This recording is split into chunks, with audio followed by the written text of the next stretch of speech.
ক্ষমতা থাকলেও মৃত্যু, ক্ষমতা না থাকলেও মৃত্যুবরণ করতেই হবে। আপনাকে পৌঁছতেই হবে কবরে, আপনাকে যেতেই হবে, আপনাকে যেতেই হবে, কোনো সুযোগ নাই। তাহলে এতটা চূড়ান্ত বাস্তবতা, এটাকে ভুলে যাওয়া, এটা কি বিবেক সম্পন্ন কাজ? আমার জ্যাঠা গতকালকে, আমার আপন জ্যাঠা মারা গেছেন, আমার বড় জ্যাঠা। আমার গ্রামের বাড়ি হলো লাকসাম নাঙ্গলকোট।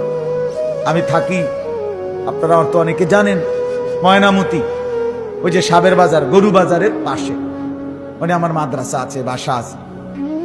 তো আমার জ্যাঠা গতকালকে ফজরের নামাজের ওয়াক্তে ঠিক 6টায় জ্যাঠা ইন্তেকাল করছে।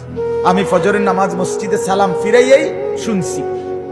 তো জোহরের নামাজের পরে জ্যাঠার জানাজা পড়ছি, আমি পড়াইছি। আমি তো জানাজার আগে উনার কবরের সামনে আমি গেছি। কবর খুঁড়ছে যেখানে, আমাদেরই পারিবারিক কবরস্থান, আমার বাবার কবর, দাদার কবর, দাদির কবর, চাচার কবর আছে, তো আমার জ্যাঠার কবর। অনেকক্ষণ কবরের দিকে তাকায় রইলাম, মাটির দিকে। কসম খোদার, আমার ছোট ভাই পাশে আরো 2-3 জন ছিল। আমার হঠাৎ মনে হইছে, মাটির দিকে তাকাইয়া কবরের দিকে, কবরের মাটি যেন আমারে বলতেছে, আমি না আনিস, আমি তোর জ্যাঠা আলী আক্কাসকে আমার একটু মাটি দিছিলাম, আজ আমার মাটি আমি ফেরত নেব।